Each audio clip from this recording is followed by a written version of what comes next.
LL Nation, good morning. Good morning. Hope everybody out there is trying to stay warm. As I told my guy Malik, I'm trying to wear the LA hat to get my mind on warm to deal with these sub-zero temperatures in the Midwest. This is the Lucky Lefty podcast. I am Shaun Davis at SD2 Mics. The original Lucky Lefty himself, Malik Zaire at Overtime Malik. We are brought to you and featuring Onora Whisky. Go ahead and go to OnoraWhisky.com to get some of that premium American whiskey, OnoraWhisky.com. Good things today. We want to talk about big changes happening at Notre Dame. We want to talk about some positional changes with those big changes. We're going to have a little fun. We're going to talk about some things that need to change, that irritate us in 2022. We put a question out there in the chat. Big recruiting weekend as Notre Dame hosts Northwestern. Huge recruiting weekend. Former Northwestern safety Brandon Joseph comes in. He's been crystal balled by a couple of publications to be a Notre Dame commit soon. So we're hoping that happens, and we want to know, where should Notre Dame players that are hosting Brandon Joseph take him this weekend in the Bend? Where should they take him in the Bend this weekend? That's the question we posed to you guys in the chat. We're also going to get to every Friday now, we're going to do something called For the Culture. For the Culture. And we're going to talk about music and what's happening this weekend and things to watch and things to look out for. And we want to know what you guys are going to be doing this weekend as well. You know, don't stay in the house just because it's cold. You still can get out, do some things. But more than anything else, we want everybody to do your best to stay healthy. Yeah, stay out the way, man. Just get your vitamin C, get your sleep. Sleep's important. And and other than that, stay hydrated. You got to drink your water, man. Even in the cold, you still need to drink your water. And we have an early candidate for the petty train right here. John DeCrisio, we appreciate you. But my man, for all of us in the Midwest, we're going to have to nominate you for an early candidate to the petty train because for you to... Hey, John, don't tell him how good it is, man. Don't tell him how good it is. 63 high in LA today is cold for us. That's real petty to the rest of your LL Nation buddies, man. Thanks, John. It's thin blood, man. You know, it's the wind off the ocean effect. It's just a little colder. It's a little colder. Thanks a lot, John. You made us feel a lot better. Thanks a lot. 63 wins shorts, man. Barbecuing. Facts. 63 in January, man. Let's get to it. So I want to talk about this and throw this by you, bro. Oh, before we start, I'm sorry. I said I was going to do this. We lost a great this morning in Sidney Poitier at the age of 94. What he meant to the culture and what he'll continue to mean to actors and actresses, minorities, the gentleman he was, the class he brought, and not only that, the man he was, the philanthropist he was. He was an even greater person than he was an actor. And we want to give our condolences to his family, the Poitier family, their extended family, and Hollywood in general, because we lost a giant.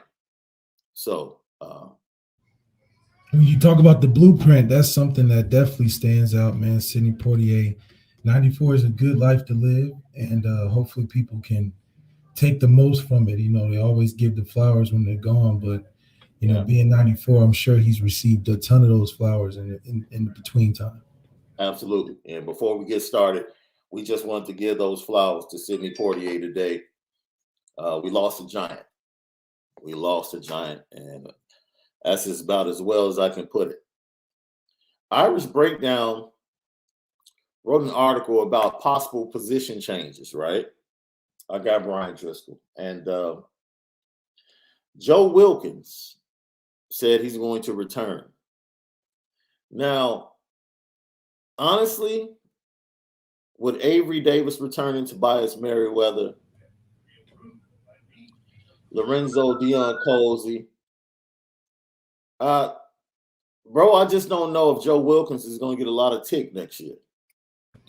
Yeah, it's an interesting choice. Even when the transfer portal is open, it's not like he couldn't try to go somewhere else, but to return back to school with what was there already and what's coming in, it just seems like it's another uphill battle. I mean, if anything, it's a harder uphill battle because now you got Marcus Freeman, who's really focused on his guys coming in. And then on top of that, you're going into a situation where they're looking to play those guys. So you're fighting the older guys that are coming back. Avery Davis is going to be an uphill battle for you as well. But having that experience and at least knowing the knowledge of it will give you a chance. It's just a clouded room when there's no head and shoulders talent above each other. They're all really good, but there's none that stick out just yet. And it's interesting because I believe he was a position change over to receiver from the defensive backfield, if I'm not mistaken. So one could think, will he make a return to the defensive backfield? In a situation like that, man, when you that age, you just looking to get some playing time. If he's got to be on special teams, if he's got to be anywhere on the punt, maybe a gunner, just give him opportunities to show his value, even if it's not at a position specific. And so also, we look at position changes. Josh Love, another guy that's coming back. More than likely, he's going to switch from tackle to the interior of the offensive line. He could be a starter or he could just be there to give you depth. We'll see how the young offensive linemen develop under Harry Hiestand. But I really like that. I really like that change because the interior offensive line is what struggled the most in the Fiesta Bowl. Yeah, the interior struggled a little bit, but to be able to come back and add that depth, I think it's good for Harry Hiestand to just look in a room crowded full of elephants and be like, okay, how are we going to construct that into the best possible way? But the more the merrier for offensive line because you never know. Blake Fisher went down the first game of the season. So to have a guy that's in place and rolling, that'll be good for him as well.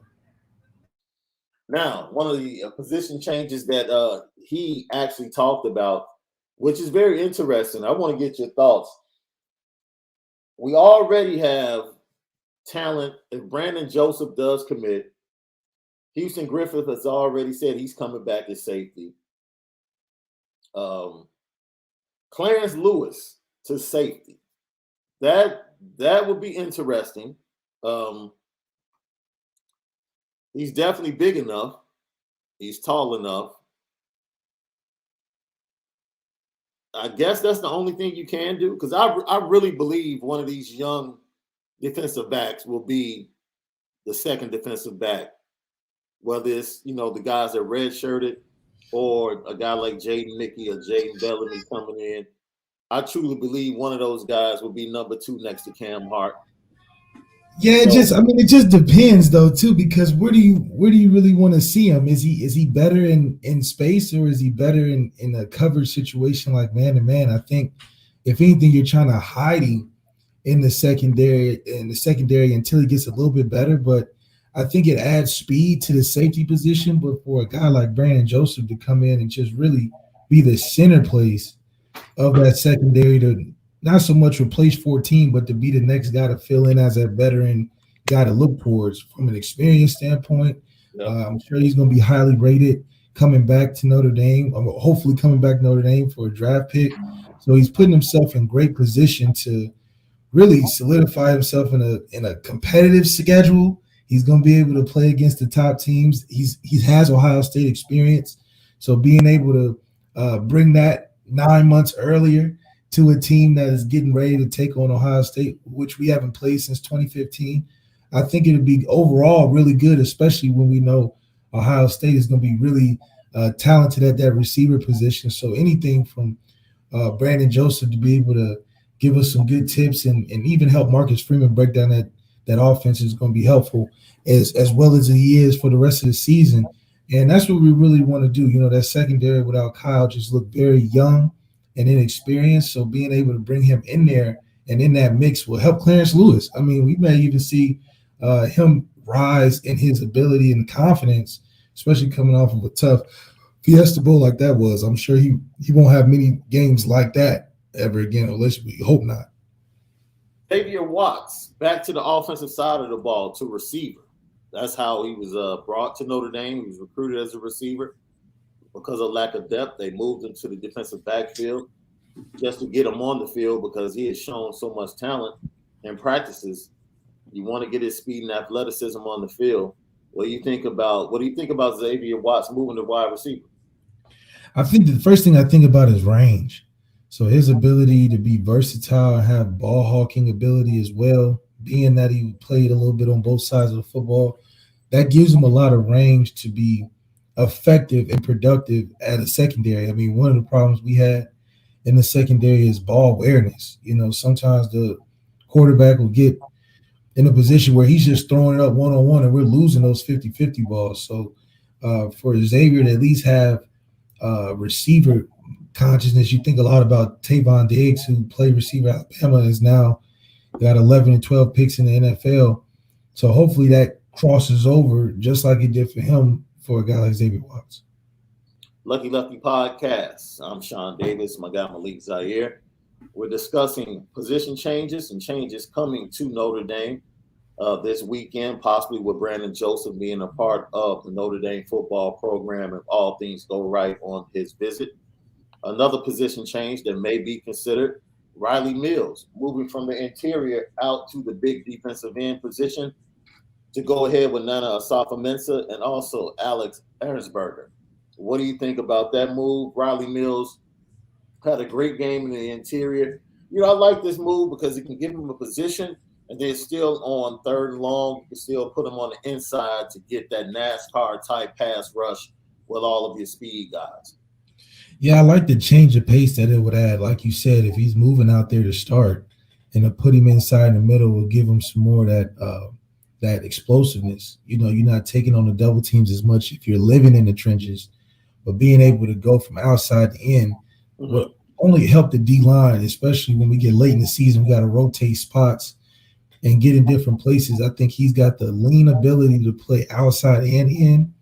And on that third down, it's all about creating that middle pressure. And the more he gets better with pass rushing moves and at the DN spot, it'll translate interior, hopefully create a more of a disruption on a D-line in total on third down. So we're talking about changes. We've talked about the connection between the quarterback room and the wide receiver room in recruiting. We've talked about the production and the development of quarterbacks and how that needs to change. We see Harry Heastan returning, so we expect big changes along the offensive line. As we come into a new era, the MF era, and we come into a new season, what's the one change you want to see most in the Notre Dame program? Maybe the perception. I think I would want to see us in the light of how people view Alabama, Ohio State, Georgia, those top programs, do and give us the real credit.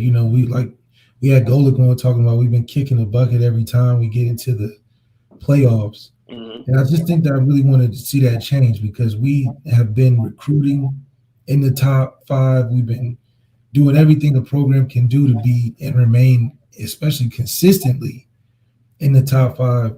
But people don't view us as a top 5 team outside looking in. Every time we get in the top 10, getting closer to the playoffs, everybody's saying we shouldn't even be in the conversation. But if you look at our track record, the last 5-6 years, winning 10 games consistently, putting in multiple NFL players on all over the field, and being on Monday or Saturday night football all the time, and how we always play late into January and the season in general, it's time to put the perception with where we've been actually putting the work in. And I think once we marry the two and change that perspective for the outside looking in, I mean, it's only going to solidify what we've been telling people every day on this podcast, but also will make more Notre Dame fans instead of Notre Dame haters. I want to change the U's of Notre Dame, if that makes sense. I no longer want to be known as O lineman U, and I don't want to be known as tight end U No, anymore. no more. No, like I want to be known as DN U, cornerback U, quarterback U. Quarterback, you, Yeah, yeah. I need to change the U's. That's a T-shirt. Let's change the U's. Let's change the Let's U's. change the U's. We might Like, just have to start making the shirt, speaking into existence. Just start man, saying we're quarterback you. O-line U and tight end U has gotten us nowhere. It's gotten us far. It hasn't gotten us to where we want to be. It's gotten us the same credit O line and D line get, or specifically O line gets in press conferences after the game. Not very much. You don't see nobody interviewing No.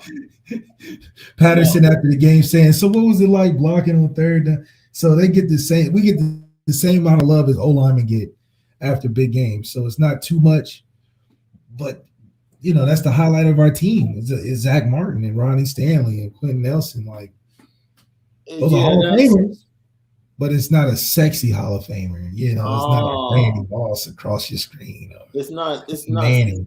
And you know what? This goes with the 4 for 4, right? Because Notre Dame is the girl that's real smart and she's cool, but you're really not attracted to her in high school. And then 10 years later, like right before you hit 30, you bump into her and you're like, yo. Yeah. She done got the 6-figure salary.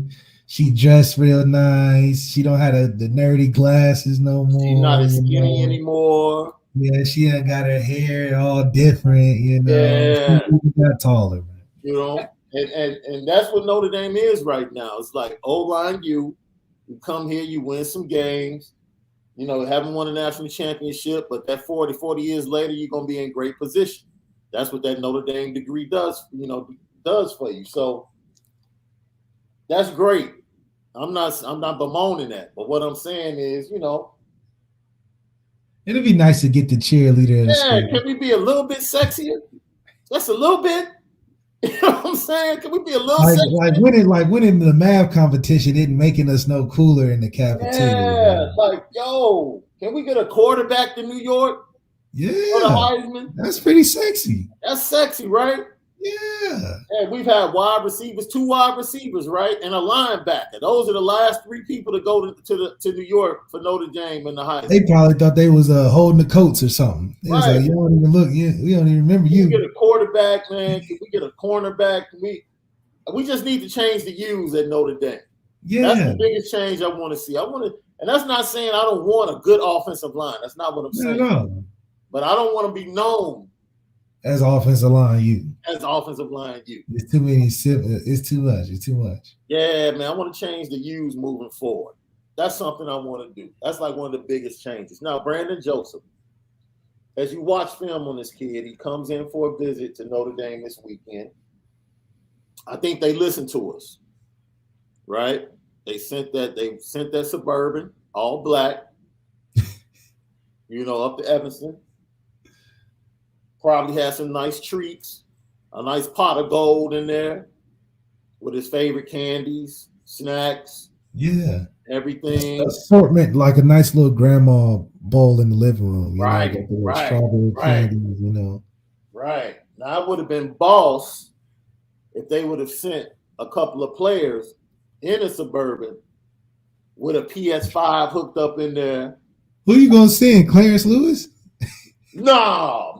Clarence Lewis cannot be the guy you send in the Suburban to pick him up. No.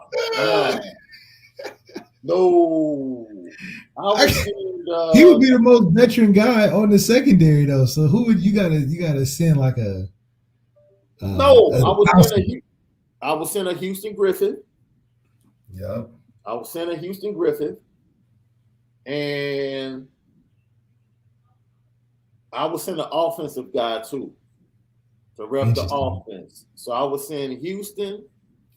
Well, I send Tyler because Tyler got to start campaigning for the president of the team. You know, he got to start being everywhere. I want to see. You know what? Yeah, Flyer. I would send Tyler because that would be good trash talk. Because Brandon Joseph could tell Tyler how many times he's gonna pick him off in spring practice. Yeah, see, Now you get the camaraderie. Yeah, I like that. I like that. So we got Houston Griffith and Tyler in the black Suburban going up to Evanston. Tricked out on the inside, PS5 to play games. Nice little like a gaming room or something. Yeah. Now, if they were smart, they would have the driver stop on 94 as they travel west or as they travel east. They would stop right there off the expressway and get them a 6-wing mild sauce from Harold's. Harry's, yeah. I made a couple trips down there myself, so I know it's doable. See what I'm saying? Get the 6-wing from Harold's. You got to treat them right. Right? Yeah, we got to treat them right. And let them know this entire journey you're making, we got you covered. We're just not going to take care of you when you get to the bend. We're going to take care of you the entire way. We got you. Yeah. We got you. Stop there, get some Harold's. You know, finally get into the bend, and we'll talk about where to take them. Oh, yeah, we'll talk about where to get them. Now, we'll talk about where to get them. When he walks into the room, it's got to be Mike Mickens and Marcus Freeman. That's got to be the first two people. They should meet him in the lobby, though. Maybe not in the room, because in the room, we probably put something else in the room. I don't want to put pressure. It's too cold to come outside.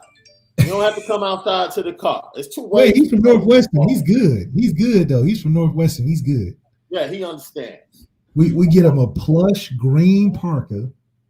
Okay. I'm talking about the flyest Notre Dame green parka. Like let you right at home, put it over. You know, Marcus Freeman put it over his shoulders. You know, let you know we got you. Right. You know, just showing love. Just little things. And then we're gonna roll out the gold carpet, not the red carpet.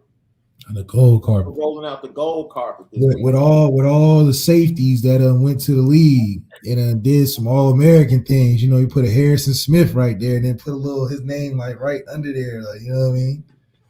So, we got people in the chat. That's right. If you get some Harold's, you get the 6-piece. You got to make sure you got the right beverage. Wait. We might have to, because it's South Bend. We might have to take them to Frankie's.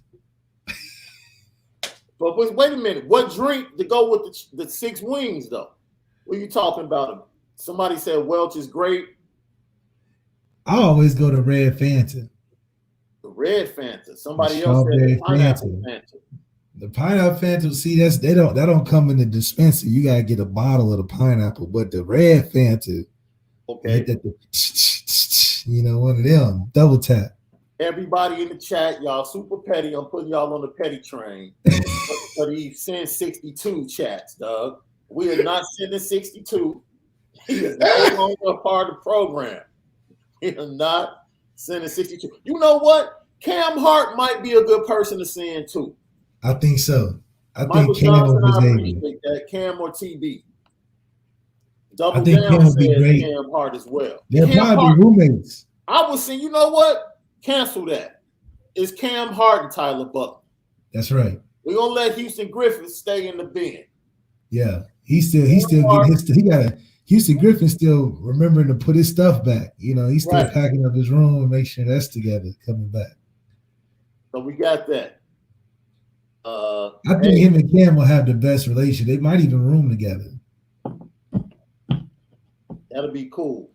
I told man, look, this is how good the show is going.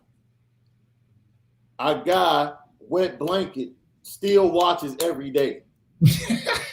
And he doesn't realize, like, dude, every time you watch, we get paid. So thank you. We appreciate it. Hey, he must be a low-key Notre Dame fan. Dude, we don't care. You don't care. You're supporting us. We appreciate it. That's right. We might even send you a hat, man. Lucky hat. You need to step up your troll game, though. It's real suspect. Real suspect. Like, mad corny, son, as they say in New York. Mad corny. Mad corny, son. So we get to the bed. You said Frankie's. What else? Man, outside of food, we gotta take him to the nice spots on campus. One of them is called Duck Island. Now, it may not be nothing super special, but it's just a super nice place to go to. Let you know we taking you to the nitty gritty of Notre Dame, them secret spots on campus. You know, you might have a nice little lady friend or something. You want to take her on a date on campus. It's where to go because not many people know about Duck Island. So I'll show them some cool stuff like that. And then really, I'm taking them straight to the football room. I mean, it's not too many places other than that. We're going to get in that film room and get to breaking down some stuff. Shout out. Our guy, Brendan Stannard, said, Shaun, I want us to change and bring in true lockdown corners so we don't have to hold our breaths every time we play teams like Bama, the real OSU, the only OSU, Ohio State, or Clemson with game-breaking wide receivers. Hey, like I said, man, I'm all for being challenging schools like Alabama and LSU for cornerback youth. I'm all for it. And Brandon Joseph is a nice step in that. Yeah, Brandon Joseph is definitely a solid piece to build in the DBU. I think recruiting has to bring in a superstar like a Kyle Hamilton, but at corner. And then you got your do-it-all guy like a Cam Hart, who's got versatile enough and range enough to fit in that mold. When you got a veteran like Brandon Joseph, you get a nice, versatile, athletic guy like Cam, and then you bring in a nice freshman, up-and-coming Julian Love type of corner that's going to be consistent enough for you because, you know, Cam's going to take chances, and Brandon Joseph, well, we know what kind of playmaker he is. Lucky Lefty Podcast, Shaun Davis, Malik Zaire. We're talking about Brandon Joseph, his visit to Notre Dame this weekend, and the places around town that you might want to take him. Definitely take him to Soho, get him that Benihana type experience. Soho House experience. Oh yeah, you know that's the classic in South Bend, man. We really bring the Japanese flavor with the hibachi house over there, and then because that way you can bring more guys, you know, have them meet more of the defensive guys, and then we got to see his skills, man. Can he catch the broccoli? We're testing him at Benihana type place with the broccoli. If you can't catch the broccoli, it's gonna be a long day catching picks. Somebody said Cam Hart could put him on their podcast inside the garage. That actually would be dope. That actually would be dope. Bring him in. That would be a great idea. I would love to see it. Now, one other thing I would like to see change, bro. Can I keep it real? I don't know if I'm really rocking with the Under Armour, bro. Now, it was Adidas before that. It was cool. I liked it. We had some nice stuff. Yeah, but do you think the uniforms have been better under Under Armour, or the Adidas uniforms? Well, you know me, bro. I would love to see a swoosh on there. You know, I just would. It would never happen. All the best teams are Nike teams now. I know. I would lose my mind if I saw a swoosh on a Notre Dame uniform in the future, though. I would probably cop one outside of the store. Heck yeah. Yeah. I would cop all the gear. I definitely would cop all the hoodies, all the sweaters. Because they'll make the green look fly. The green and gold look fly for real. Absolutely. We might even have a gold jersey or something for, you know, a Nike probably do something different. But I think that plays a part into changing that perspective as well. I mean, you think of Under Armour, you thinking of your grandpa's shoes or something, you know, or come on, man. Or maybe even bowling shoes. Steph Curry's an Under Armour athlete, man. I mean, remember for the longest time they used to play Steph Curry shoes because they just used to. What you trying to say about the Stephs, man? Man, the Stephs were not shoes you would wear to the club. The Stephs ain't it. You definitely cannot rock those with a pair of slacks or a pair of khakis. Like we know if you wearing Stephs, you either running errands or you playing in basketballs. Yeah, because at least you can rock the patent breads with a tuxedo, really. Yeah, you wasn't pull it appearing in off no and you got the magazines with no swag. Steph Curry's on. Yeah. No GQ magazines with no Stephs, none of that. Man, Andres N says this is by far the pettiest segment of Man, we're not trying to be petty. We're just saying we want to see some things that need to change, right? We want to see some things that change. And we're looking for Marcus Freeman to bring that type of big change. So I think one of the change. first things we can make an impact on, especially since the NIL is getting big, let one of our players land a huge deal. Man, that'll catch a lot of attraction from recruiting. It'll catch a lot of national news because NIL is so huge right now. I think if Kyle Hamilton was still healthy, he would have probably caught a $1 million Frankie endorsement. Is there what's in the bin that could give that big endorsement? The hospital,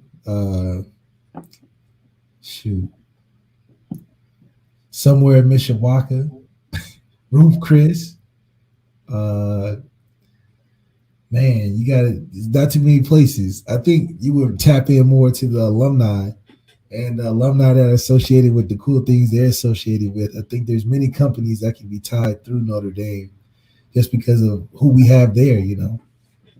What if, and Mike Golick Jr. was on with us on Wednesday, and he talked about the creativity Notre Dame can use in creating certain NILs with their alumni.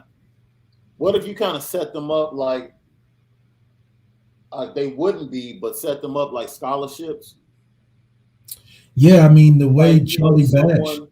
Someone that has given a lot of money or done a lot for the university, you know, put the NIL in their name and every year give it to, you know, a player that fits that, you know? Yeah, I think what Charlie Batch did, offered $1 million to Caleb to come to play.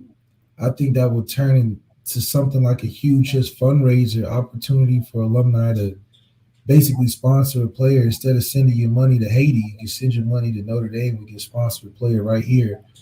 And then you can get like perks. Maybe you can get tickets to a game. You can get dinner with the player or even, you know, in a bigger sense, just what you can create by players and the alumni working together. Maybe it's more than just you giving money out, but maybe it'd be something where it's a business deal, because maybe even the school can sponsor players and kind of like how they use a face of the franchise. Yeah.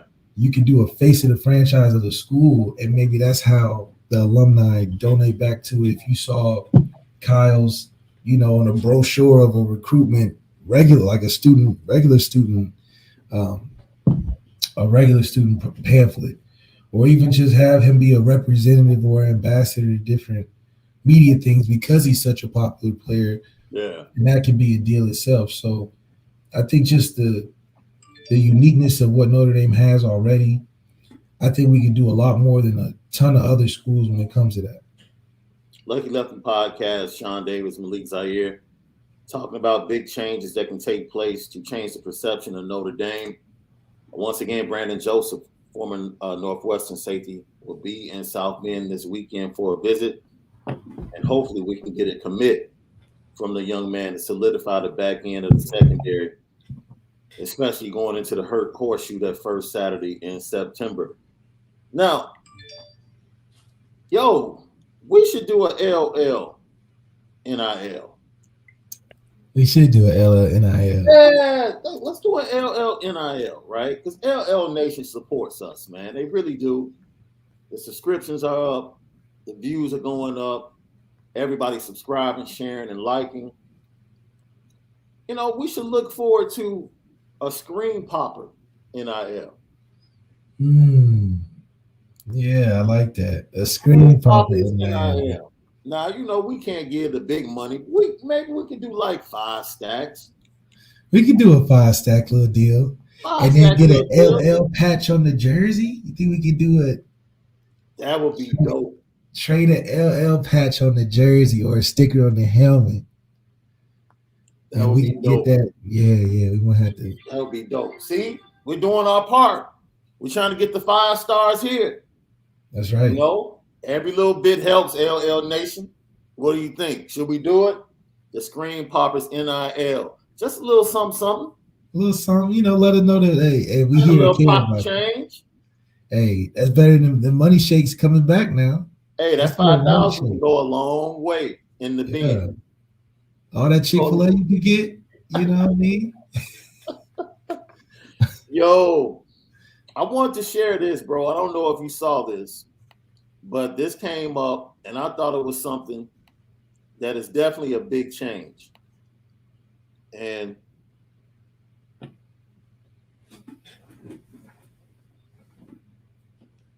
me pull it up here so everybody can see. I think we got it.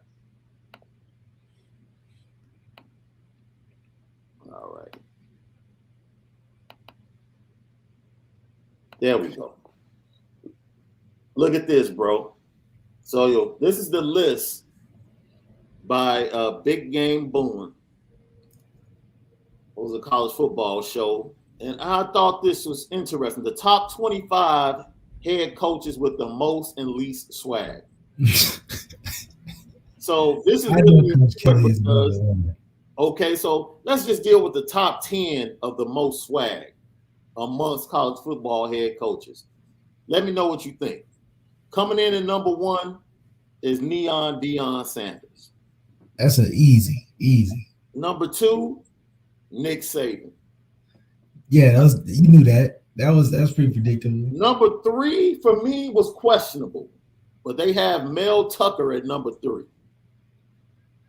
Okay, I think that's more of a living in the moment, prisoner of the moment. But okay. Number 4 is Lane Kiffin. Makes sense. Number 5 is Shane Beamer. See, I don't know Shane Beamer that much. Shane Beamer had a couple of swaggy moments early in the season. They got a big upset, some locker room swag, dancing. So Shane, okay. I can see the swag. We got Spencer Rattler to come to South Carolina. I can see. That's some swag. That's some swag. Now, new entry. I think he's going to be able to move up the charts in a little bit. But coming in at number 6 is Marcus Freeman. I think he's cooler than Mel Tucker. If I had to put him in the room, and I'm like, who would I go up and holler at and be like, what's up, dog? Like, first. Swaggier. And, I see Marcus Freeman had the big earrings. He ain't bringing them back out yet. But what you're saying is that basically you're not happy with Marcus Freeman at 6. I think it has to be 6 because we ain't really seen him in full flesh, but we know he was real cool on the sideline that last game. That was swag. Even in pressure, that was swag now because he ain't blow his top. Okay. Coming in at number 7 is Jamie Chadwell from Coastal Carolina. That you gotta have swag to even be good over there because they became relevant because they had swag. And the jerseys is nice too. Thanks. Coming in number 8, Sam Pickman from Arkansas. I do like Sam Pickman a lot. Yeah. Let me tell you why. Because he doesn't give a darn. Like his attitude is, we're going in to beat everybody. Yeah. Brought that swag to Arkansas. Heck, they almost pulled it off at Alabama. They wasn't afraid. That's the best part. They not at all. Afraid. Not at all. Coming in number 9, Thomas Hammock from Northern Illinois. I can tell you this. The brother is funny. He's personable. And he turned around that Northern Illinois program. Northern Illinois has been respectable in the MAC. I think they won 3 MAC championships like in the last 12 years. So they're a very respectable program. And they produce their fair share of NFL players. Yeah, they got done a really good job in the last 2 years.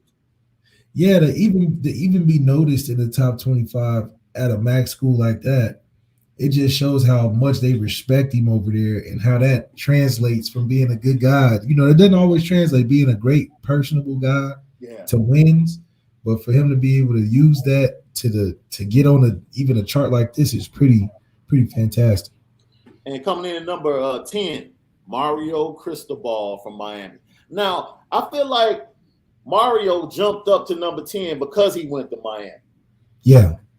Yeah. Or do you think he dropped a couple of spots because he left Oregon? Because Oregon is a little bit swaggier than Miami right now. He boosted because he went to Miami because okay. Oregon's only swaggy to a certain extent. If you're not fascinated by the 1,000 different color jersey variations, it rains all the time in Oregon.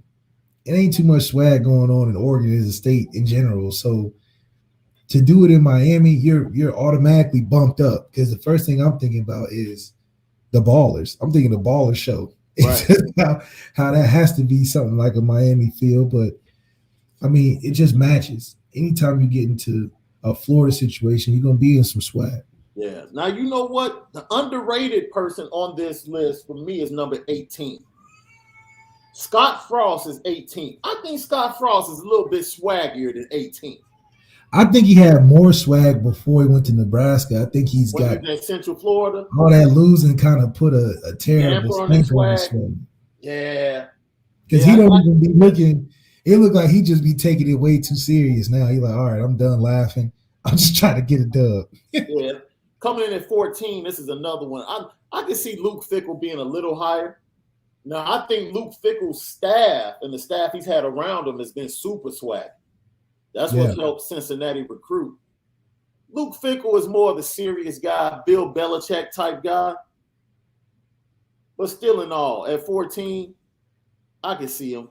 If Luke Fickell didn't look as young as he does, I don't think he would be as high because he's so much of a coach, like embodied. You know, he's damn near ready to drop an amazing quote on you about why practice is important or something like that. Yeah. And for our guy Wet Blanket that's watching, your guy Mike Gundy came in at number 13. So we even have a swaggier head coach than you. Oh, and he just started. And he just started. Let's go to the least swaggiest. This is why there has been a big change in Notre Dame. Coming in at number 1, the number 1 least swaggiest coach, LSU's Brian Kelly. I'm not making this up. At number 2, Hawaii's Todd Graham. Number 3, Dabo Swinney. Yeah. Number 4, Jim Harbaugh. Number 5. I agree with the Jim Harbaugh thing. I could probably bump Jim Harbaugh up to 2. Really? Yeah, Jim Harbaugh ain't got no swag. Swag? Man, that program was Michigan was turned up in recruiting when they got him. Come on, dog. He was playing with fake money for about 2 years. All that stuff he was doing, man. That wasn't him.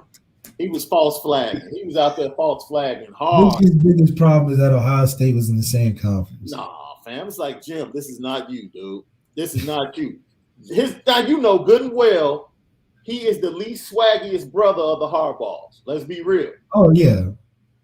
Now, if this was John Harbaugh. John's swaggy because he got a swaggy team. Man, he's swag, man. Swaggy. Ravens stay swaggy. Stay swaggy. I like John Harbaugh. Chip Kelly's number 5. Yeah. Number 6 is Mike Leach. None of these guys are a surprise. Number 7 is James Franklin. He should be on the number 1 corniest list. I just don't think. I am not a big fan of. I just don't think he's. Yeah, he is mad. He's mad corny. He's mad corny, man. I don't know. He's mad. Remember they did the Key and Peele special with a dude that looks just like James Franklin. He did James Franklin impression as James. Yeah. And it's funny because he is corny. He has no swag, you know. That's why it was so good of a skit, you know what I mean? Number 8, Kirk Ferentz. Number 9, Jeff Collins, who was formerly at Georgia Tech. I think he's still there. Number 10, Josh Heupel. Number 11, your guy, Paul Chris. That's terrible. He's got the most swag because for somebody to be so cool, really, and everybody loves him on the team, he got the most swag because you wouldn't know that. He's not looking at TV. He's one of those guys. He one of the coolest, realest, most open guys to be around. Funny guy, huge personality. But in the media, you would never know. So I think that's just because they don't know the real Paul Chris. The real Paul Chris, spectacular guy, man. He should be on the other side of the list, but I think you would. I think if you ask people that went to Wisconsin, they'll tell you that, or that know him, they'll tell you that. But whatever. At 12, they have Jimbo Fisher. And then at 14, they had Kirby Smart. Now, I can see how Kirby would be non-swag, but I want to talk about number 13 because I totally disagree, and I think number 13 is on the wrong list. At number 13, they got Mac Brown. To me, Mac Brown is swaggier than Mike Gundy. Mac Brown got mad swag, bro. Man, just because you put a Jordan logo on Mac Brown does not make No. swag. You got to go back to when he was at Texas, man. He wasn't swaggy at Texas. Yes, he was. The way he let that squad, man, he let VA rock. I mean, VY rock. He absolutely had swag. Without Vince Young, Mac Brown wouldn't be swaggy. Vince Young brought swaggy to Mac Brown, not the other way around. What's the swaggiest coach you've ever seen? For me, it's Pete Carroll, dude. Pete Carroll was the swaggiest. I ain't gonna lie, the swaggiest coach. I'm not gonna lie to you. I love Kevin Sumlin. When he was hot, when he was at Houston and AM, when he was at A&M, he was a swaggy dude. Now, smooth brother. When he was winning him all them games, he had Alabama sweating for a little bit. Yeah, I was a big fan. And he was getting Kyler, and he had all the recruits. He had Myles Garrett. I mean, you talk about a Christian Kirk. You talk about a real swaggy dude. You gotta be a swaggy dude to get them guys. He wasn't at Pete's level, bro. Yeah, I mean, listen. Pete was all time swaggy in LA, bro. He just and even as a Notre Dame fan, see when you have to have in private moments. In your private moments as a Notre Dame fan, you have to sit back like, God dang, that's a swagged out squad, dog. It was a swagged out squad. Like Pete swag. You just had to admit, like, we wanted to beat them, almost beat them, should have beat them. If it wasn't for, that goal line, that liner Bush push, I still can't believe they got that fourth and long pass to Jared either. Dang. That hurt my heart. What are you playing out there? What are y'all doing? That game probably saved us from a beatdown by Vince Young, though, to keep it real. Oh, no. We would have had a plan for Vince Young. I don't know if we had the athletes to chase Vince Young around, bro. I don't know. It's a different time in football, man. Yeah, it was. VY was different. He was before his time. VY was different. If VY was playing now with RPOs, his numbers probably would have been crazy. He would have been better in the 2012 Jalen Hurts era type before Tua. Because Tua changed college football to me. So the quarterback, because he was young, he could throw that thing. He was left-handed. After Tua, you start seeing all this throwing. Even Patrick Mahomes was blowing up at that time. So Cardale Jones, Ohio State, that's the years that Vince Young would be super nice. Right before Alabama transitioned to throwing, we had Blake Sims and all those quarterbacks. Even in AJ McCarron era in 2012, we would have a problem chasing Vince Young around. You know who had swag? Jimmy Johnson. He had swag because people were afraid of him because he was so real. Yeah. But I don't know if they would say it was swag or he was just super real. Like he wasn't no BS coach, Well, and he swag comes in different forms, my man. Like we see commercials with Saban and Dion. They got two types of different swags, but they both swag. That's true. I like that. That's a good point. Yeah. Swag comes in different. See, but Bill Belichick and Kelly are not the same either. That's a different swag. I think Kelly tries to be Belichick, but Belichick is Belichick. Kelly trying to be Belichick is just not swag. So you think Belichick is swaggy? I think he's swaggy because, like you said, come in different forms. It's true that. For what he does, the whole I give one answer word, I give you a still face, I ain't laughing never, that's his swag. Because people like, oh, that's just Bill Belichick, Yeah. So Kelly go down there and fake an accent, right? Everybody clowning him. So you see it don't translate the same. So let's say you got Belichick, you got the NFL Omar Epps, he's swaggy. Mike Tomlin's the swaggiest NFL coach right now. The swaggiest? The swag right now, the swaggiest. I don't know. Shanahan swaggy, bro. Shanahan is not swaggy. You see how he look when he be turned up on Jimmy Garoppolo? Shanahan swaggy, bro. You telling me the cats I know swaggier than that brother in Pittsburgh? I said he's swaggy. I said he's swaggy. Now, You ain't see them glasses that brother from Pittsburgh be rocking? You ain't never seen what was on the side of them things. Them things had designer now. You low key, Bruce Arians is swaggy too.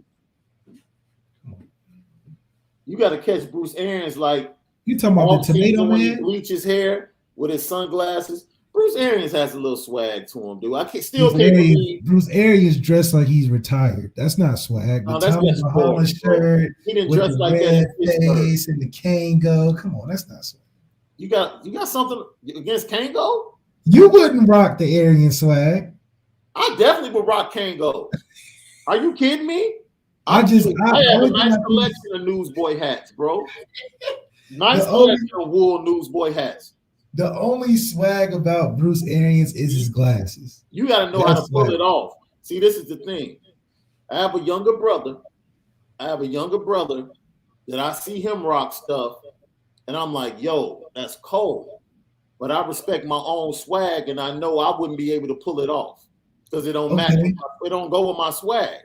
Okay, so it has to go. Okay, that makes sense. You got to be able to pull it off. Like everybody out there in LL Nation has some swag on the inside. You just got to find it. Different. You just got to find it and know how to pull it out. You can't rock everything. But as a fashion geek, you can probably rock a lot of different ones. Absolutely. So, I know how to pull off the newsboy hat. Oh, okay. I know how to pull it off. You can't rock it goes with the fit. The fit sold separately, though? Or is it assembly required to pull it off? It's assembly required. It's assembly required. It's assembly required. Yeah, it takes, because it has to hit just right. And you can't do like the Argyle joints. You got to do the solid colors. Do the solid colors that are going to accent what you rock, especially in the winter. Maybe you need to design a Fashion Geek Kango for Marcus Freeman on the sideline. And if you're going to have the newsboy hat, you got to have a dope scarf to go with it. We should bring back that type of swag, the Bob Diaco swag. That was the swaggiest coach. Really? That I've ever been around. You talking about a guy that was fly at all times. Really? Bob Diaco will be fly for 3 a.m. spring workout in the cold, dead of night practices, be hair in place, suited. He looked fresh in everything. How you look fresh in a sweatsuit? All gray sweatsuit look fresh as hell. Fresh as anybody wearing anything right now. He was fresher than you in a gray sweatsuit. That boy was so fresh. He would have a problem because there'd be too many moms and stuff that be at the camps be eyeing him and stuff. He'd be causing distractions. So Bob Diaco was up in there looking like a player. That's basically what you're saying. He was looking like a no-name player rather than a coach. The Goodfellas, Godfather, he was dressing like that every day. At practice, at team meals. Don't let us get fresh if we walking on about to go to the game now. Like the walk, right? Oh, he used to show off. Boy, he used to have big puffy scars. Boy, you thought this boy about to go put together a Rico case. Coach Diaco. Smoothest brother. I'm talking about hands always soft. You like, man, do you model or you coach football, man? Your hands ain't rough at all, man. It's soft. And the brother would stay at the same, I'm like, you must iron your clothes before you come to work. He's iron practice clothes. This man he'll tuck in the shirt during practice. He ain't walking around no shirt out. He tuck long sleeve tucked in with the shorts. I'm talking about socks. That Diaco, better read about him. Diaco. So your time in Notre Dame, Bob, to write this down. Bob Diaco was the swaggiest coach. Ask anybody that knows Bob Diaco. So that's swaggiest. Right. So Ev would probably say he was the swaggiest dude on the squad. Ev would probably say he's the swaggiest, but he knows what I'm saying. Diaco. That's man. I would have never guessed that. Let's get to some of these super chats. I got Demetrius Rex. Thank you for the super chat. Ian Book or Jack Cohn? Doing what though? Personally, I'd take Jack. See, if you gave Jack Cohn, if Jack Cohn had McGlinchey and Quentin, if he had that O-line in a running game, Jack Cohn goes undefeated. No. Yeah. We saw in the Fiesta Bowl where Jack can't go undefeated. Wait a minute. So you telling me if he had O-line offensive line against Cincinnati in a run game, he would. We ain't talking about Cincinnati. Cincinnati, we beating them if we play him regular. Okay, that's what I'm saying. He would have gone undefeated. He already went 11-1.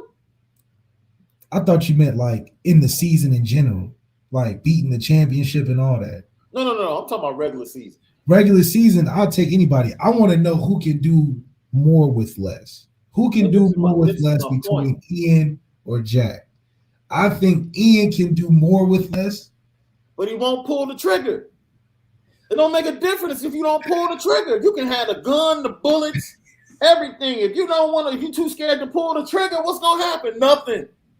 Who's gonna give you a better chance on third down, Jack or Ian? Is it third and long? We talking about third and 7 to 8 plus.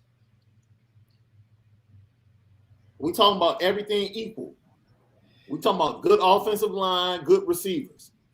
Put them in the 20. Look, man. Put them on 20. Okay, put both quarterbacks on the 2014 team. No, 2016 team. Put both quarterbacks on the 2016 team. Who has the better record? Bro, I'm not. You know what? Ian. Wait a minute. No, listen. Ian beat Clemson, so it ain't no debate. There's no debate. I'm not about to even sit here and talk. Ian beat Clemson. That's the end of it. Wait a minute. I'm taking Ian. If you had to put both of those guys right on 2016, who has the better record? Because it encompasses the whole season now. We got it's fair. This is probably the lowest we've been. 2016? 2016. So that means you and Deshaun not in the quarterback room. Me and Deshaun not there. It is okay. Ian Book, Jack Cohn, 2016. Same team, same issues, but we know what they're dealing with less at that point. Who's rallying the team over 4 and 8? Honestly, I don't trust either one. But I'm taking Ian. I'm taking Ian. Yeah, I said I took Ian. I said that 3 minutes ago. Yeah, I was reading the chats. Some people would take Jack. I just think Ian would just get it done. Hey man, look. The frustration with Ian was, just throw the ball, man. Just throw the ball. We got people running open, and you just throw the ball, man. Just throw the ball, man. That was frustrating. And I love Ian. I really do. Matt 2011 GT, thank you for the super chat. Demetrius Rex hates Ian Book. Let's see. Shout out to everybody in the chat. Definitely hit that like button.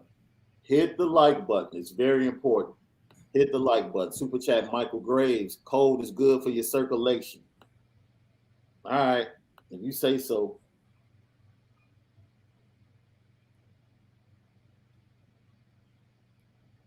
Let's see. Tommy Guns, I got. Malik, close your blinds so we can see that screen. Hey, it's better than the phone, I'll tell you that. Yo, let's see. Hey, you saw Jason is coming back. Say it again. Jason, how you say Amendola, or how you say his last name? Oh, Ademiola. Ademiola. But we knew that, dude. Once his brother announced, this is like, come on, man. These cats giving these dates, like, bro. I mean, it's not as bad. You got kids committing to high schools now. Now, everybody in here is sweating the 8th. Like, everybody in here is sweating January 8th. Like, all right, this cat Foskey. But do you think he would set it up to say he's leaving? I think that's hard to do. No, I think he's gathering information. I do think he's gathering information. Yeah, it probably was a deadline was the 7th, and he would try to make his decision the day after. Yeah. Truman Dumel says, take Brandon to the best soul food West Indian restaurant. I would have took him to Yats, but they ain't, they can't survive in the cold that long. Yeah, that type man. of Tell us the food. restaurant. What's the best soul food joint in South Bend? He said West Indian. Yeah, you gotta let me know about some West Indian spots. I ain't never heard of that. Let's see. I want to make sure I get all the super chats. William Wolf, thank you so much. Regarding places to take, Joseph can't go wrong with Jay's Lounge over in Niles. Is that Niles, Michigan or Niles, Indiana? Like 30 minutes. Okay. Excellent food, $1 natty light, and great people. Okay. Now, I don't know. Niles, Michigan, I actually played a couple of baseball tournaments there growing up. That town is literally, it's in Michigan, but it's literally 50-50 Michigan and Notre Dame. I'll never forget seeing that as a kid. Like, yo, this is wild, dude. Like, it's a town in Michigan that's actually split between Notre Dame and Michigan. You won't find that too many places. No. Sammy Krantz, thank you for the super chat. LL Nation, great show, fellas. It's a daily watch for me. Have you heard any transfer news about the Nevada wide receiver Ismail Go Irish? No, I haven't heard anything. I haven't heard any news, but I did see his tape. I like that he's electric.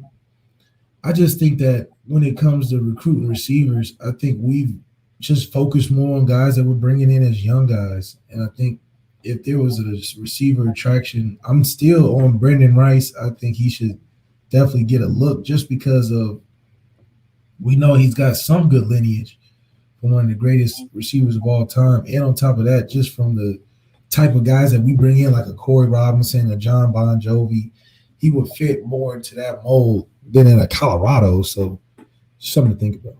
Okay. John Nessler, super chat, ready for the QBU t-shirts? Yeah, that might be the best seller because people will be wanting that. That's gonna be people gonna be wanting that as a shirt and in real life. So it's just the double entendre we run with. Irish Gorian Nods is mad with us, saying straight up blasphemy, saying that you don't want us to be O-line U anymore. It can only get us so far, man. It can only get us so far. Name the time when they said O-line U won a championship. Man, you can't. I mean, hey, Alabama does it without being O-line U. They do, and they get all 5 drafted, but it's not called O-line. They're not known for O-line U. They're not known for O-line U. That's like somebody telling you got a nice personality, man. Like, how do they look? Got a real nice personality. They're O-line U. I'm tired of that. Yeah, somebody tell you got all the intangibles. But what are you putting on the field? Yeah. I'm tired of that. We know you can fix a computer, but can you score a touchdown? Can you make a tackle in the open field? David Knight, he said, LOL, I messed up on the nerdy chick from school. See? That's how it always happens, man, because when you're young, you don't have that vision. You think long term. All you see is either the freckles, the glasses, the books, the grades. Yeah. You don't see she was studying for that job that got everybody eating off of it now. Right. And then that's how she was able to buy you that nice car and right. Y'all going for stuff and you don't got to reach in your pocket because she been putting in the grades back in the day. She's ready. And she was super skinny. You know what I'm saying? So you didn't really see the pow coming. You wouldn't have pow, and that what really got you really distracted. You was like, wait a minute. Are you the same person? Right. Yeah, what you think the Michigan receiver recruit thought or is thinking right now?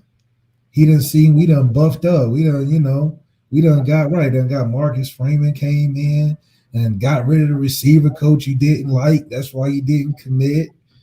We done turned around a whole 180, and now you looking at Michigan through a cold window. Facts. You ain't even got your coach no more, man. That's real crazy. ND for life. Good morning, LL Nation. Thank you for always keeping it 100 with the Notre Dame fan base. Keep up the outstanding work. Let's get it. We appreciate you, ND for life, man.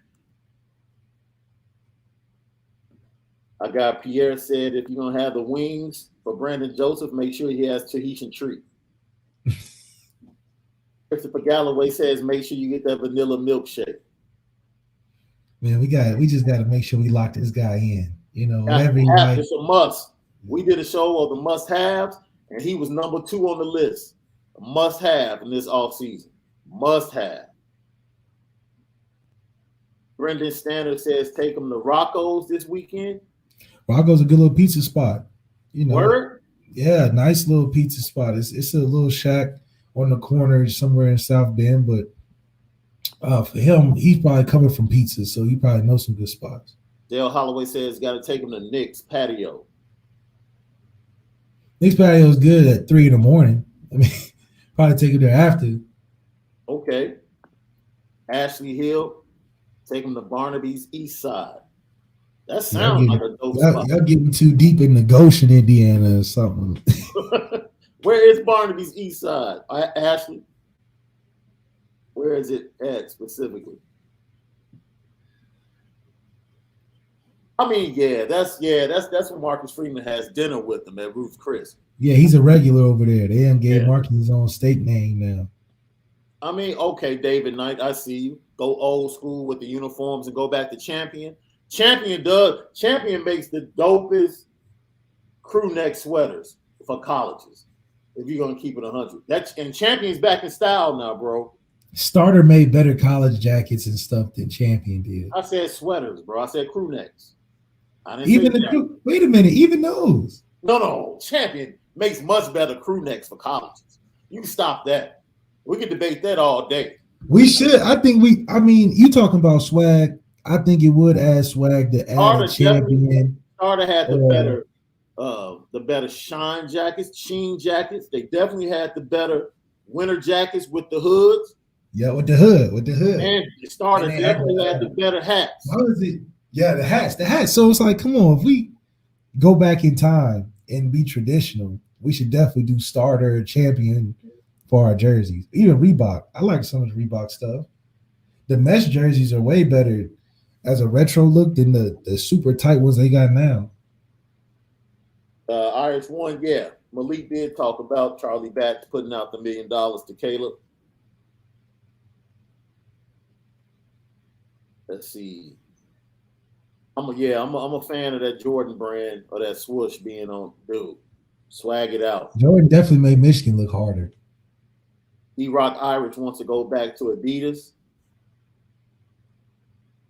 I just a bunch of Yeezys. Yeah, that Under Armour is just. Oh no! Michael Johnson said, "Bring Pony back." Come on, man. We'll get 2-star recruits with that. See, everybody's getting political now. We're not being political, just having fun with the topic.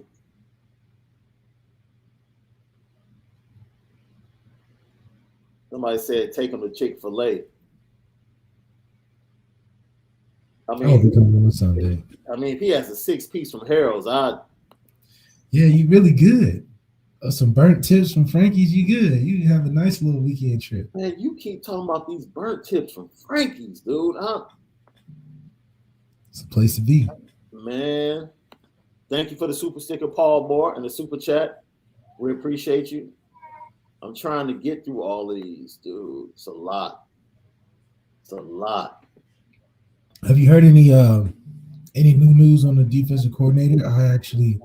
No, everything is really quiet on the defensive coordinator front. Very quiet. I think it's going to take some time, honestly, because I think Marcus wants to be able to have a really, really good relationship with that guy, because I'm sure during the game weeks, Marcus is going to want to still be involved. And Coach Freeman is still going to want to be have a heavy hand in it. I think he's probably regretting not being more involved in the Oklahoma State matchup.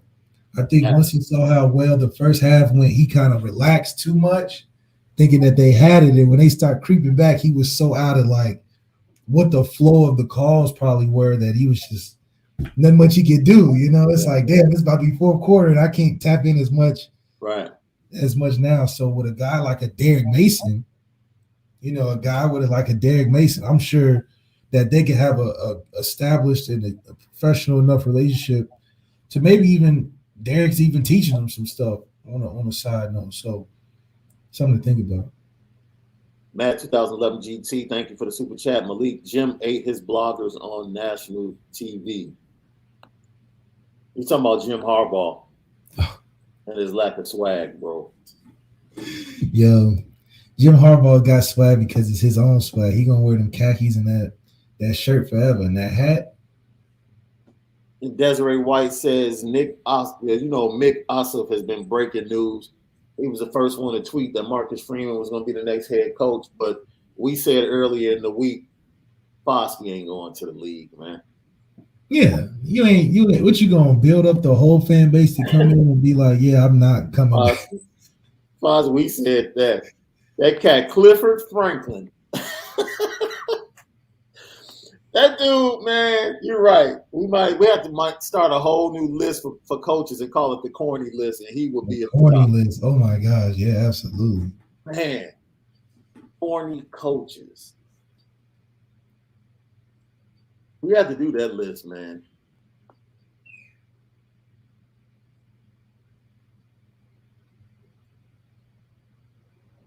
Brian Kelly is corny, dude. I mean, if we're gonna keep it real.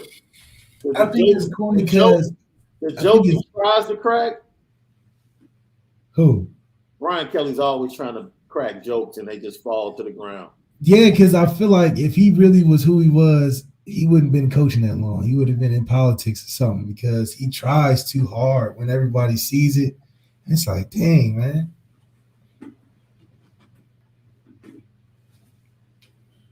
Oh, Cliff Kingsbury is swaggy.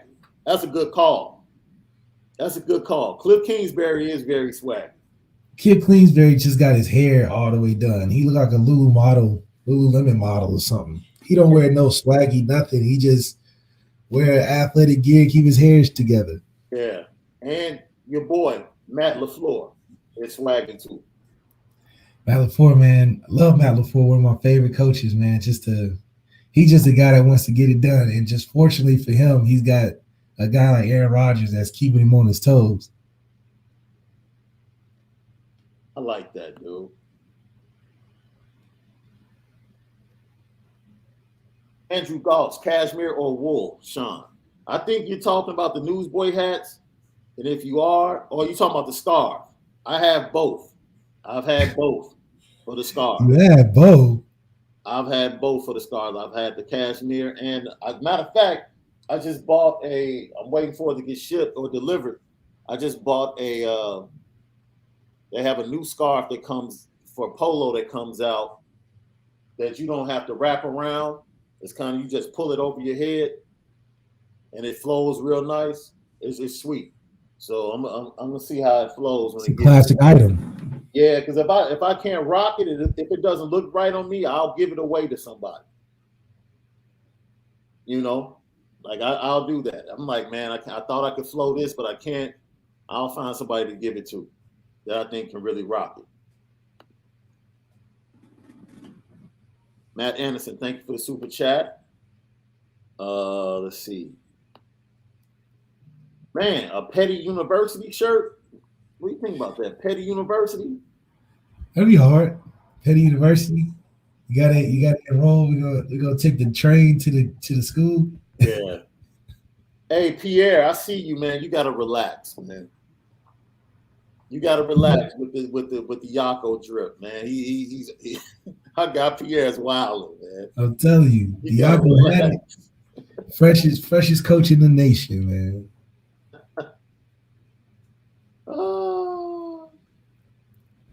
Dude, interesting. What do you want us to talk about? Like, this is like one of the slowest days. We just talked about the biggest things we want to change with the program. We talked about position changes. We talked about Brandon Joseph visiting and how important it is. Yeah. How to recruit Brandon Joseph when he gets here. Absolutely. It's like, yo, we told you that Jason Ademilola is coming back. We knew that. We told you Foskey was coming back days ago. And that's coming on the 8th. One thing you can tell from all these people coming back is that they believe and what they're going back to. You know, I think a lot of these guys, Foskey would have left if Kelly was still there. Agreed. I think we had a lot more transfers if Kelly was still there. So I do think that having that ability to see a lot of guys coming back means they believe in what they want to do next season. And I will say this as well. It's good to hear, and I think Tom Lloyd was the one who reported this. There is a running back that was committed to Georgia, Jordan James, out of Tennessee. And Tom Lloyd was the first to report it, so I'll give him his credit. Notre Dame has jumped in on him on the 4-star running back. He committed, but he didn't sign. And so I guess he's been entertaining other schools. Notre Dame reached out, trying to get him to visit before signing day. And he said he's going to take a couple of days and decide whether or not he's going to truly take visits and open everything back up. Once again, how many times did you hear under the former that Notre Dame was going to go after a kid committed to Georgia late in January? Yeah, I think that's something that was never even approached. So to even have some news that we're even trying, like we said, it's not even about them even coming. It's about the attempt. And the attempt shows a lot because if anything, if he does decide to visit or does end up deciding to commit, it can strengthen that running back room and also be a great pairing with a Jaden coming in from Texas as well. And that combo, putting some pressure on Diggs, putting some pressure on Aldridge Rice, Estime, for that room to be able to elevate. I think the staff probably got a little worried watching that Fiesta Bowl, assuming they couldn't run, and when they did run, it didn't look great. Right. So they're probably looking for something if the freshman can't come in and turn heads, maybe a combination of two of them will fit perfectly. We've always been in a good position to figure out our running back situation, whether it be injury or just the way it flows. So I don't see that being a problem moving forward, but if it does, that just adds on to the issues that we already have in that backfield. Let's see. Jason Buckhart, thank you so much for tapping in with us today. Samuel and Pimba thoughts. Yeah, you know, the flirtation that's going on. Look, this 2023 class, and the commits are taking on, you could tell they have taken on the mentality of Marcus Freeman, dude. Like they are going after and tweeting that the best of the best, the creme de la creme of the 2023 recruiting class. And they are letting it be known. I'm sure Marcus is probably telling them, like, look, I can't rebuild this without you. So you got to go out there when I leave, put in some work for your boy. And they are putting in work going after this PJ only got so many miles before I got to go back to South Bend. You know, I can't see everybody. So the swag, the 23 class is definitely trying to change the swag of Notre Dame and the perception. And they're doing a fantastic job. This kid out of IMG, I think he played defensive end and wide receiver his freshman year at IMG. Now he's like 6'4", 230. You know, he's an athlete. He can play safety. He can play linebacker. You can put him as an end, as a dude. Just get him. Just get him. Just get him. Just get him and find out where to play him later. Yeah, I think any of those kids from IMG, you know, Carnell Tate, a guy like that, I think it's just important that landing a guy like that, like you remember Evan Neal went to IMG. Just imagine having Evan Neal on our team. You know what I mean? So anytime we can land an IMG player, you know you got a guy that you can play the first day. Yep. You know, Nolan Smith from Georgia went there, Evan Neal went there, Trey Sanders went there. A lot of guys that Elias Ricks went there for a year. So a lot of guys that we're seeing getting drafted high and going to these top championship teams are coming from there. So we can get our hand in there. We just gotta dip our toe in the pool. We don't need the whole roster, but maybe one or two guys that can influence the next one or two guys that come in. I mean, it's all it takes is just the courage of, you know, a guy like a Caleb Williams or an Elias Ricks to really solidify that change in recruitment that we're looking for. Everybody, look, There is no defensive coordinator news. There is none. Like it is hush, hush. It's almost like too quiet. Like something really big is about to happen. Too quiet, like they that's how gonna keep quiet it in house. Yeah, it's like too quiet, man. Because we heard the Laurinaitis news, we heard the Harry Heastand news. You get Brian Mason, and then all of a sudden it just goes real quiet. Well, it is still the break, Yeah. and they get back to school next week, so I'm sure we'll hear more.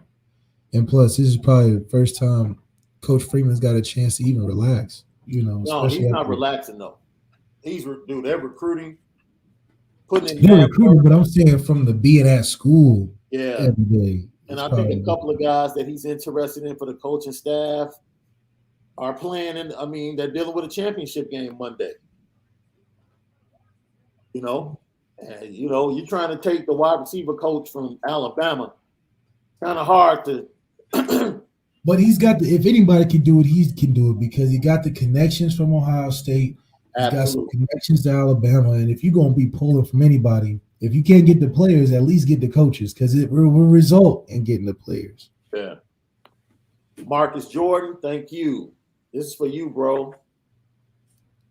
We actually are coming out with a vodka and a pretty soon and a tequila pretty soon.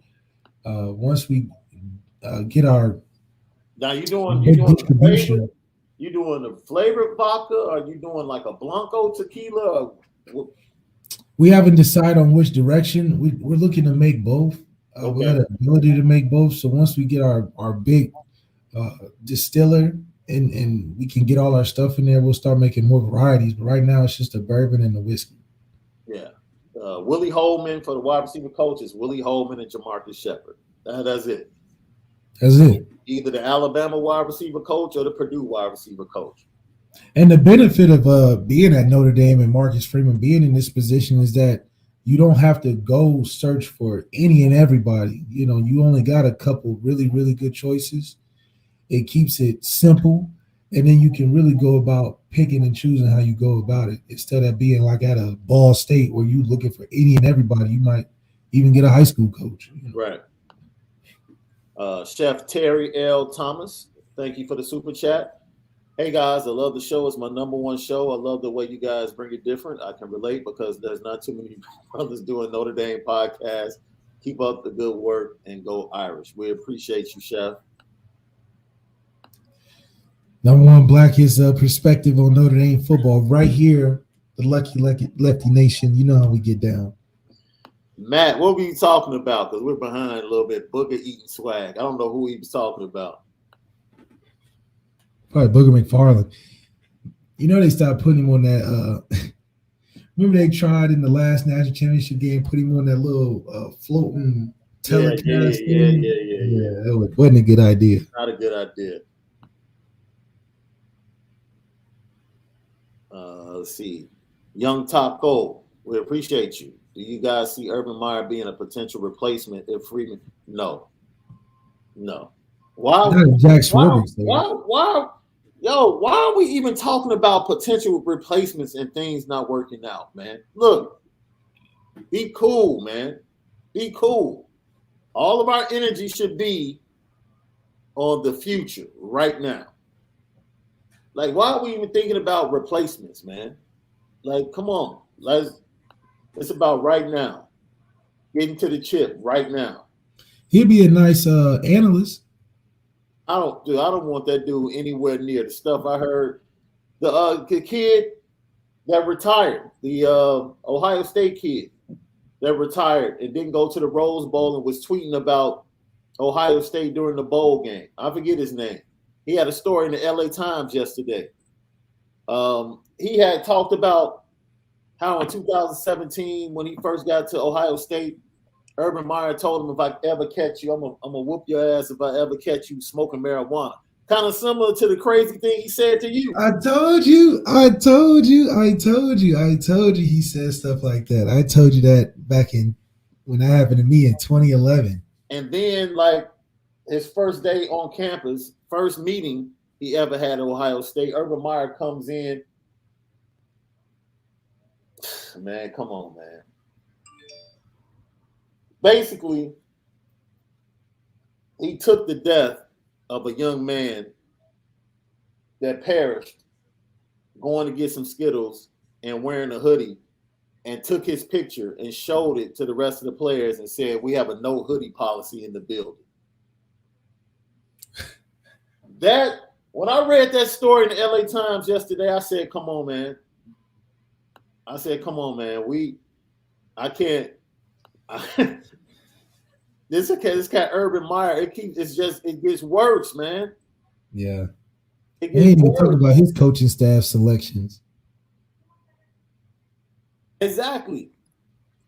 It gets worse. And it's like, man, are you kidding me, man? It's like, dog, you're going to take Trayvon Martin, use his death to institute a no hoodie rule in your program? You know, they always say coaches look for gimmicks to get the team riled up, but some coaches just be tone deaf. Like Dabo. Good question, bro. Jeff, this is for the Culture Friday.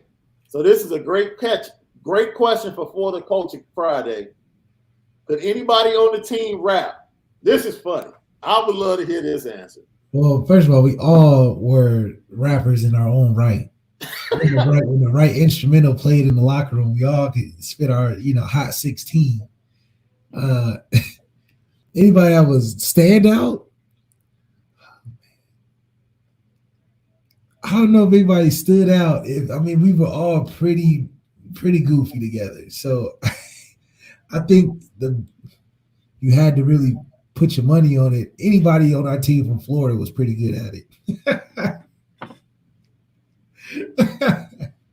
Savage Cyan Fitness.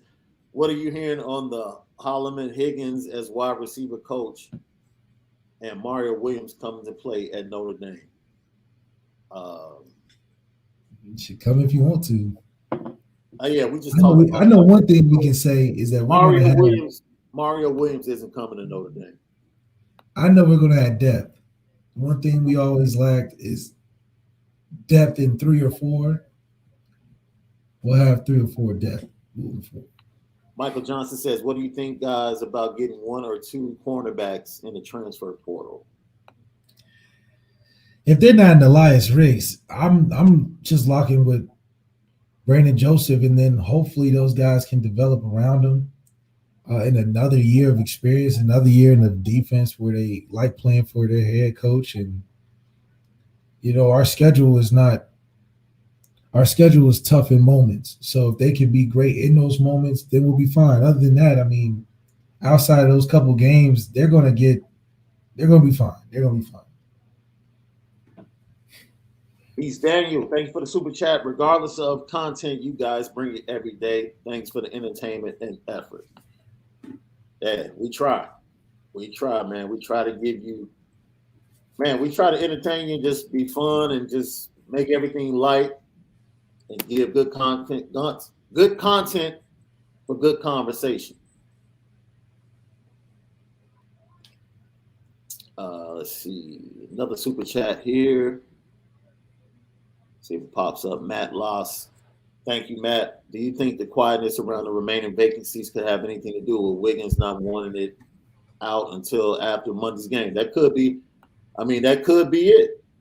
Like, the decision could be made, but, he has a game to coach, and it's the most important game of the year in college football.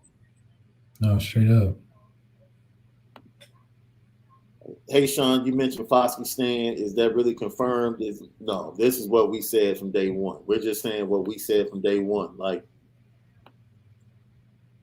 he said he would collect information, find out where he stands, and come back. Yeah, first, probably got like a 4th round grade. Yeah, so 3rd round grade. Oh, he said Jim Harbaugh was eating his boogers on national TV. Matt, 2011 GT. Joseph McIntyre, thank you. Is it true that Pine and Buckner got a $10,000 NIL deal with Pony? Y'all petty, man. Y'all petty.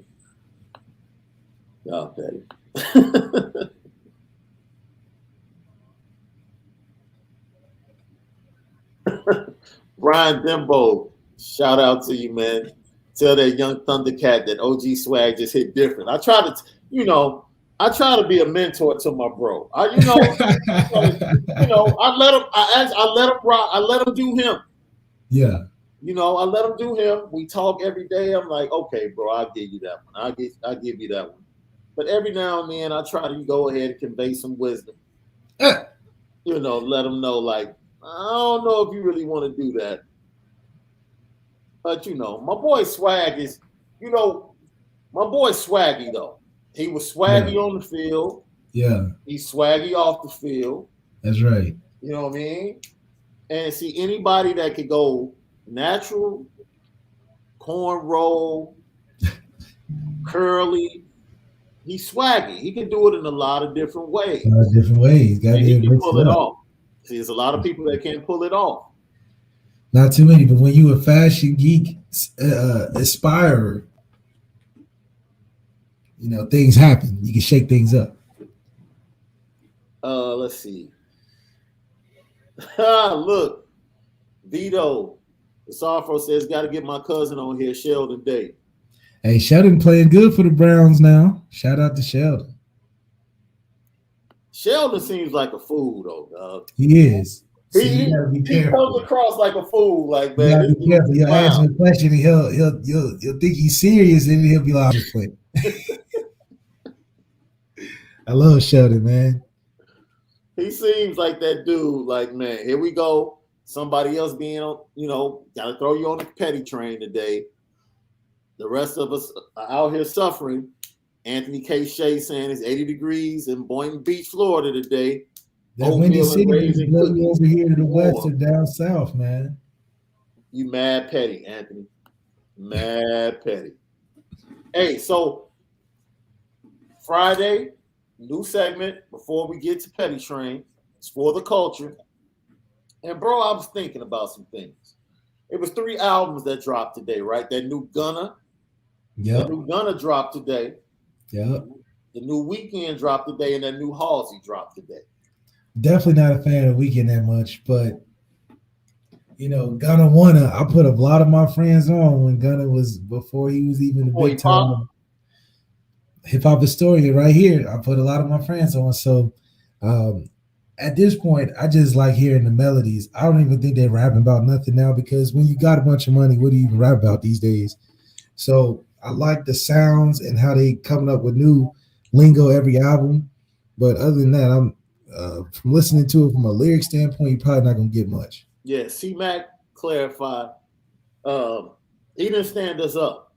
Like Malik has been talking to him. I've been working on him, guys. Aaron Kearney is doing the vacation thing. He's doing his vacation thing now. He just got let go. The man been working 24/7. Literally. He spends more time in the office than the coaches. Like real talk. So you gonna get him on. We're trying to be understanding. We don't want to push too hard. We'll get them on for you guys. And yes, don't forget that the All-American Bowl, the U.S. All-American Bowl game is on tomorrow, NBC. Several ND recruits that have been killing it in practices. You gonna see Angeli do his thing, huh? Yeah. We talked about this weeks back. Nas Magic album, 5 mics. No, sir. No, sir. Sorry. No, sir. You talk about no, sir. I gave my explanation. I feel like Nas is in a really good space, but I can't give 5 mics to anything produced by Mid Boy. Because you don't like the drums. His drums are mid, super mid. His drums are super mid, bro. I just can't do it. So you got to go and produce better for maybe 4 1/4. I'm not giving him 5 mics. 4 1/4, and that's strictly off Nas. Strictly off Nas. And he out here to do. And now, you know who's super petty? I'll tell you who's super petty. Thank you for that. Because I got to put this person on the petty train. Matter of fact, let me write them down so I don't forget. But I want to get to this, bro. What inspired my list? I got a list today of things that need to change in the culture. Okay. Because we talked about change today, right? we got to change this, bro. And what inspired this is the Gunna Chloe Bailey joint called remixing on the album. Remixing our guy. With the John B. With the John B. Loop. We got to change interludes that should be songs on albums, dog. Like, don't give me a minute and a half of something dope when it needs to be 3 minutes, dude. That's right. I can't stand that. Dope interludes that really need to be songs on albums. It's been happening for years. Make the album even better if it was a song. Yes, it's been happening for years. We need to change that immediately. Number 2, fire food at restaurants that they only give to you for a limited time. Y'all got to stop doing that. Like Chipotle and the brisket. Yes. Banger. Banger. Bang. Like I was there twice every week. Maybe 3-4 times a week. Banger. The brisket was fire. And they say for a limited very time. Misleading. It's more misleading than the McRib because they ain't even tell you when it was leaving. It was just like here for such a brief time. They got to bring that thing back. Dude, please bring it back. And third on the list, I could have gone deeper, but I just did 3. I feel like, dude, happy hour should be expanded all around the world, bro. Because it's too expensive to drink now, man. You can't even take a lady out to drink without taking a 50. You damn near need to take the bottle from the liquor store with you. Facts. BYOB. It don't be making no sense, man. No, I think they man. just sheesh. I see you, Jay Clampett Investment. Shaun, you still bumping Stetson Sonic. Come on, man. First of all, that's before my time. Y'all can say what y'all want to. They dating you over here. That cat Mid Boy has some whack drums. Facts. His drums are whack. Especially if you're going to try to put them up. You're going to put him up against somebody like Mike Will or somebody like that? His drums are whack. Matter of fact, I think Mike Will had like 3 or 4 tracks on the Gunna album. So I love Nas. I said I gave the album 4 1/4, but I had to subtract 75. Just because the drums automatic deduction. Just because. Drums automatic deduction. And low key, that little rant he had last year about Kanye, dude, you'll never be in Kanye's stratosphere as a producer, ever. Never. That little rant you had, yeah. You don't respect that. I already didn't like you because of your drums. You did. I really don't like you. That just made it worse. I'm sorry. Paul Mercer, happy Friday, guys. To me, landing Dante Moore is something that needs to happen without fail. Is it a coin flip right now, or does Notre Dame have a better than average chance at locking them in? For me, I'll let you answer this, bro, but for me, it doesn't matter what the percentages are. You got to swing. Sammy, I think he's the number one on the board. So whatever efforts that we've been putting in, I think it has to be just maximized when it comes to that, because it is a without fail, we got to get him. And I know we're looking better than Michigan. I know Michigan was on his list, but with them going through it, I think it just boosts us even more. And maybe it's something we don't have to do much of because the pieces will just fall to us. All right. I see somebody said the McRib needs to be full-time. Never had a McRib in my life. But you had Portillo's. That's crazy. Matt Anderson, yeah, the limited time stuff at restaurants is BS. He said, I was at Wingstop the other day, and they have like an orange Szechuan flavor that's only for a limited time. See, that's that bull, man. Don't tease me. That's interesting. I didn't see the Szechuan. I just had my Wingstop the other day. You love Wingstop, so you might have to call down, call ahead. And then what they'll do is they'll make certain flavors like regional. They'll try it in a certain region. Come on, that's man. crazy. David Jones is out here trolling us today. That's for you, bro. He's trolling you. But we're going to find out. He may be. We're going to find out. Let's see.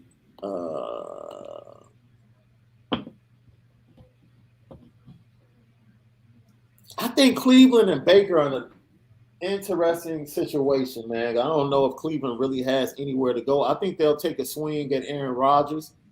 You know, you always have to watch the Deshaun Watson situation, how it plays out. So I think they'll make efforts to replace Baker. But, you know, Baker might be back for another year. Yeah, I think they might pick up his option just because they know Pittsburgh is going to be abysmal because Ben Roethlisberger is leaving. Yeah. So at least they'll be able to beat them next year and then figure it out after. Maybe he plays better next year, but all I know is Joey B holding down the AFC North for sure. It's going to be a minute till they let that thing go. Man, y'all cats really going hard at the McRib.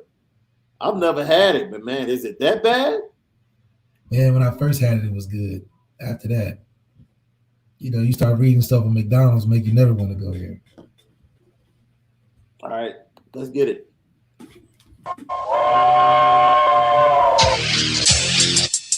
Petticoat,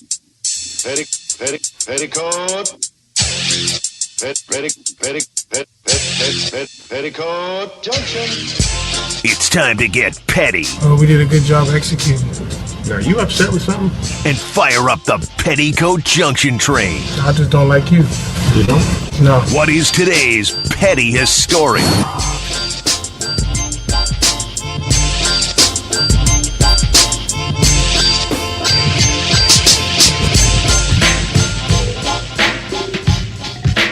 Petticoat Junction. Yep, each and every day we get petty. Pettiest story of the day. Based upon what we were just saying, Nas has had a lot of success working with Hit Boy recently. 3 straight albums, solid albums at that. Working with Hit Boy, and now the game is in the studio, letting Hit Boy do a full album. See, man, look, find your own lane, man. Find your own lane. I don't like it at all. Just because he revived or sort of revived Nas's career doesn't mean it's gonna work for you. You know, it's 2021. You can find a new artist, a producer out there. You go on YouTube, there are all type of beats out there. I think opening up the game, you know, being Nas, he should be the gatekeeper. He should open up some more producers to get up in there. Maybe some more producers got them urban drums that can boost his catalog. Because right now, you know, he running in circles with those with Hit Boy. Yeah, and it's like what we talked about during this episode. It's like just because somebody else looks good in something doesn't mean it's gonna hit. Or it's not gonna look good on you necessarily. Straight up. I'll tell you all the time, I see Jordans on other people's feet all the time that I know won't work on my feet. All the time. Especially young people. Yeah. Young people are out here rocking these Jordans like the 11s, the 7 Boudreaux, the 11 Breads, the patent leathers. I just know I can't pull off the patent joints, but I love them. I can't either. You know, Jordan don't make shoes wide enough for your boys' feet, so I'm more of an admirer. Man, so for me, the game, find your own lane, man. That's just mad petty for you to do this. Another petty story. Did you hear about this girl that's selling her own farts, man? I saw that, and making some little cash. They tell her to eat stuff, certain stuff, and she'll do it on camera. And she got like technique and all type. It's petty that people are sending in requests. Well, the update on that is, you know, she was on 90 Day Fiance. The update on it is that she retired from selling her farts after a heart attack scare. Dude, you can't make this up, dude. Like Stephanie Maddow, 31, she was blowing people away because she was selling her farts, dude. And she was making $50K a week selling her farts, bro. Bruh. Ain't no excuse out there not had no money, man. There's some weirdos out here, man. I don't care how cold you are, That's crazy. man. I don't care how cold you are, man. It's I'm funny not because people are Bart. buying it. Is that what y'all doing with y'all money, man? Donate to the Lucky Lefty if y'all going instead of buying farts online. Now this might, be a little bit too graphic, man. But just the way the body works, like if she's farting into a container, like chances are you might get a shard or something every now and then. I mean, am I wrong thinking that? It's just a new type of abuse, fart abuse. Dude, Because what? Just imagine what you got to put your body through to produce it on a level where you making $50K a month. That shit is crazy, literally. yeah, but she said in order to do it, she had a heavy diet of beans. Yeah, some crazy stuff. She ate a heavy diet of beans, but it's just crazy that. Come on, man. Yeah, that's nasty enough to end on, man. Yeah, we saw a Where guy do you go from earlier there? in the show that Jason Adamio said he was coming back. How do you go to Jason after you just talked about a girl selling farts? Because for Michael 50K? Rudiger, who rocks with us all the time, put it in the chat, and I just wanted to let him know that we talked about it, man. I wanted to move past that, man. That's just petty. She has to go on the petty train, bro. I mean, it's just certain things I can't. No, man, I can't do everything for money. But I'm not gonna knock her hustle though.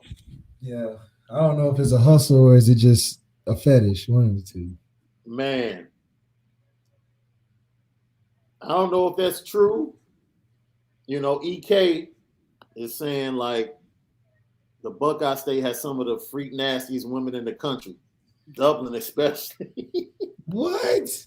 Look, EK, we gotta talk offline, man. You out here looking real crazy. Come on, You can't disrespect Ohio. You know what I'm saying? Freak Now, nastiest though. That's the adjective. Malik is mad. Now The he's freak about nastiest. now he's about to get mad, right? That's okay. Like, come on, he's the ultimate Ohio defender, dude. The freak nasty is just maybe a different combination of words, different selection of words. Okay, nastiest freaks. You want to flip flop the word from freak nasty to nastiest freak? Look, man, EK, you must have went to the wrong side of town or something, man. We got real wholesome women, Carlos said, if you get a shard in the bottle, you'll charge an extra 100, bro.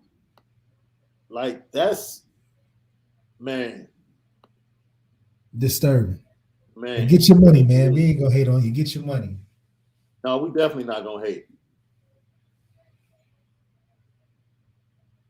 D Rock Iris says, now let's get Foskey to return. No doubt. He'll be there.